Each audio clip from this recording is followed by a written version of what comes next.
Sahabat tani, katalis adalah suatu bahan yang sengaja ditambahkan untuk mempercepat reaksi. Ketika reaksi tersebut dipercepat, maka energi dan juga waktu yang diperlukan menjadi lebih singkat dan juga jauh lebih efisien. Pada video kali ini, kita akan bahas katalis biologi atau disebut juga dengan biokatalis. Apa sajakah kira-kira manfaat luar biasanya dan apa sajakah sumber dari katalis biologi ini? Maka mari kita mulai videonya setelah intro berikut ini. BIM!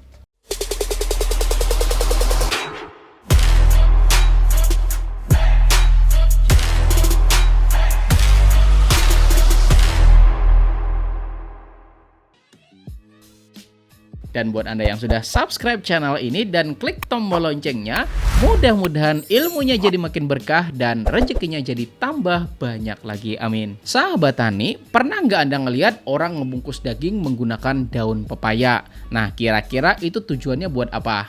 Nah, maka tujuannya adalah biar tekstur dagingnya itu menjadi lebih lunak sehingga lebih nikmat buat kita nikmatin, ya nggak sahabat tani. Dan proses pelunakan ini tuh terjadi karena protein pada daging itu mengalami pemecahan karena adanya bantuan biokatalis yaitu enzim. Dan sadarkah kita bahwa setiap harinya tubuh kita ini tuh melakukan proses metabolisme yang menghasilkan energi bersumber dari makanan yang kita makan, ya sahabat tani. Dan bayangin coba, yang semulanya tuh nasi ya sahabat tani, kemudian lauk, sayur dan lain sebagainya, kemudian diserap oleh tubuh kita dan juga diambil unsur-unsur tertentunya, lalu limbahnya dibuang melalui pembuangan kita gitu ya sahabat tani. Dan pertanyaannya, kok cepet banget gitu ya sahabat tani, ya nggak prosesnya? Semua itu terjadi karena adanya bantuan biokatalis yaitu enzim.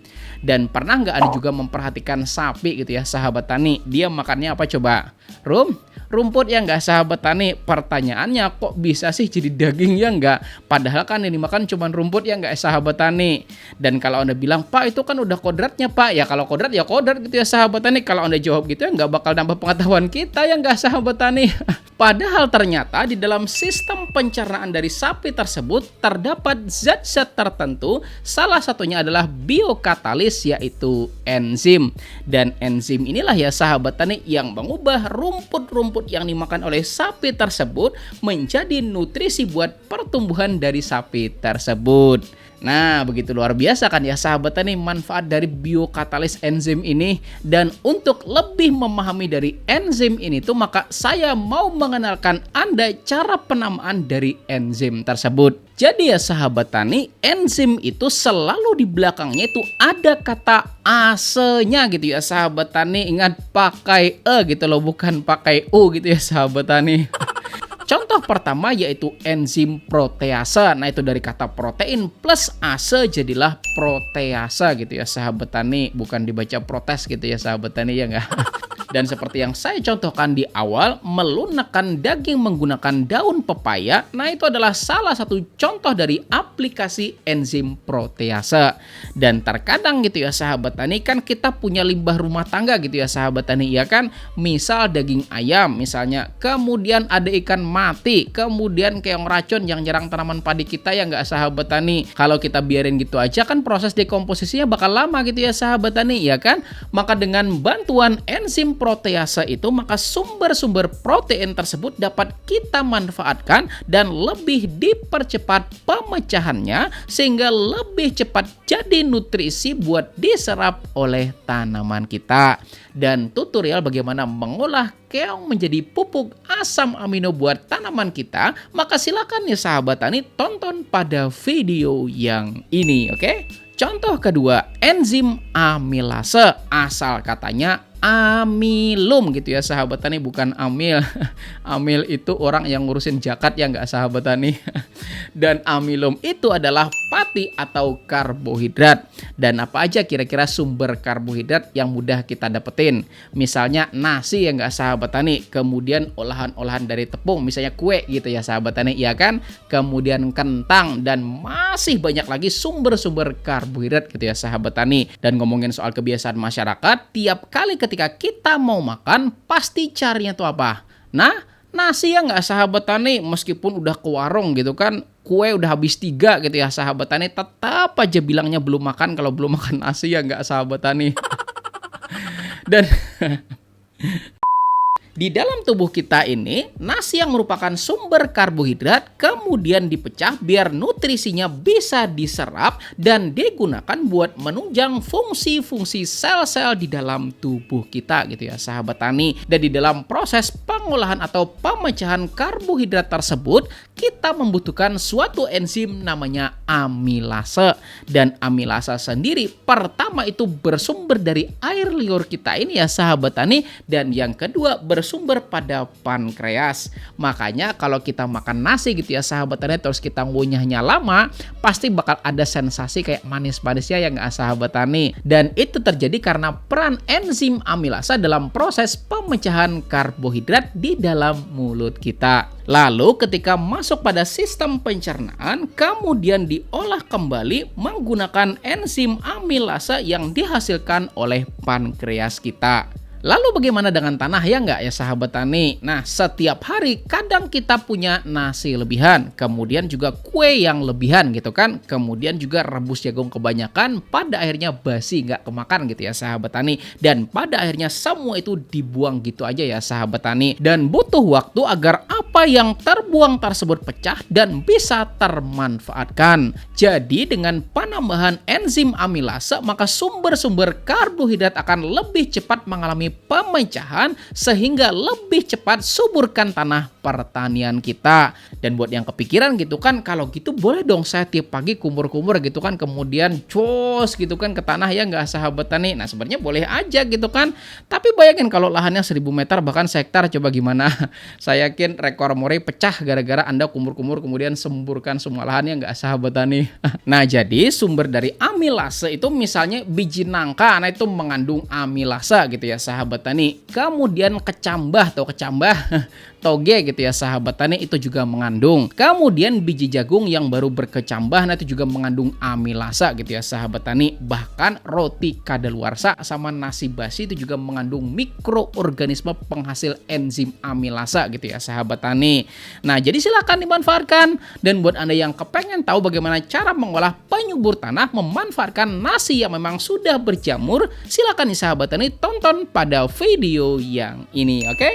Contoh ketiga dari ase yaitu enzim lipase. Dan lipase asal katanya adalah lipid, bukan lipas gitu ya sahabat tani. Dan lipid tersebut artinya adalah lemak.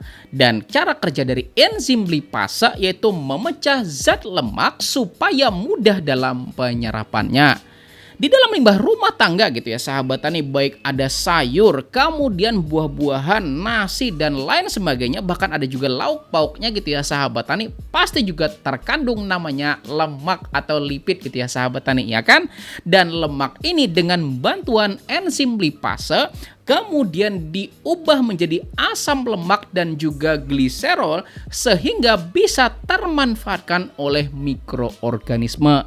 Dan hasil dari aktivitas mikroorganisme inilah yang pada akhirnya bermanfaat bagi tanaman kita. Menurut jurnal berjudul Enzim Lipase dari Bakteri dan Penggunaannya dalam Industri Farmasi, ada beberapa jenis mikroorganisme penghasil enzim lipase dan semua itu bisa dilihat pada tabel berikut ini. Set.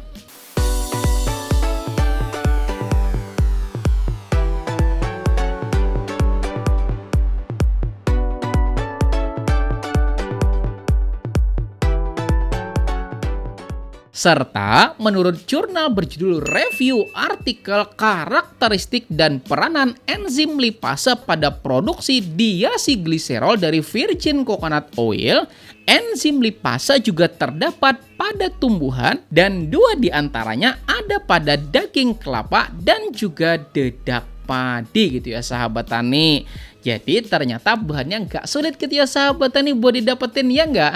Kemudian asa yang keempat ya sahabat tani adalah enzim selulase, dan asal katanya adalah selulosa. Dan enzim selulase ini adalah enzim yang dapat mendegradasi bahan organik selulosa. Di dalam pembuatan kompos pembenah tanah misalnya, kita pasti menggunakan bahan organik limbah-limbah tanaman, ya nggak sahabat tani? Misalnya nih jerami padi. Kemudian ada juga rerumputan, kemudian daun tanaman, bahkan kulit buah sama buah-buahnya sendiri gitu ya sahabat tani, ya enggak?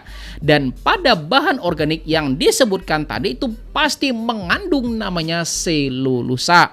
Maka dengan bantuan enzim selulase ini, maka penguraian bahan organik selulosa dapat lebih dipercepat sehingga dapat menjadi pembenah tanah untuk suburkan tanah pertanian kita dan juga jadi nutrisi buat diserap oleh tanaman kita. Dan bisa ketebak nggak kira-kira enzim selulase ini tuh terdapat di mana? Coba ayo. Apa? Oke, ini apa?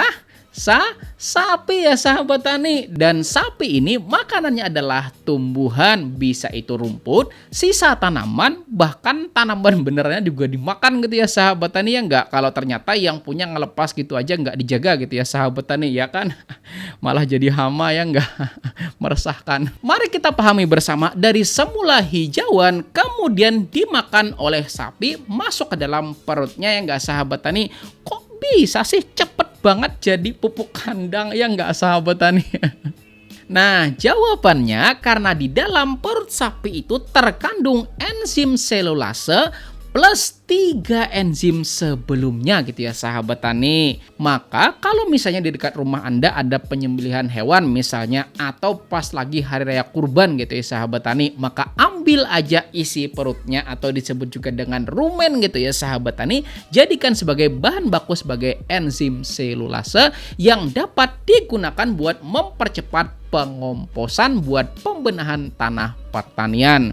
Dan saya yakin di antara Anda pasti udah ada yang kepikiran, bisa nggak kalau seandainya semua bahan itu dikumpulin, ya nggak? Kemudian dijadikan satu, jadikan bahan dalam pembuatan ekoenzim, ya nggak sahabat tani? Maka saya jawab bisa. Dan gunakan rumus 1, 3, dan juga 10, di mana 1 bagian itu adalah gula, 3 bagian itu adalah kulit buah beserta buah-buahnya, atau tambahkan variasi lain semau Anda gitu ya sahabat tani.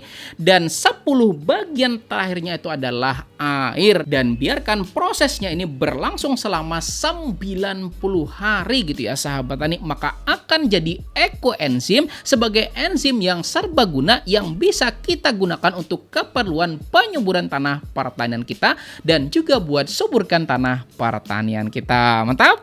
Nah, jadi itu tadi ya sahabat tani seputar biokatalis enzim. Mudah-mudahan bermanfaat buat kita semua. Dan buat Anda yang belum subscribe channel ini, maka silahkan subscribe dulu dan juga aktifkan tombol loncengnya biar tidak ketinggalan video-video terbaru dari channel Penyuluh Pertanian Lapangan. Dan buat yang mau tambah pengetahuannya, saya punya 2 video rekomendasi di bagian sini. Silahkan klik salah satunya gitu ya sahabat tani. Terima kasih. Saya Rizali Ansar. Wassalamualaikum warahmatullahi wabarakatuh.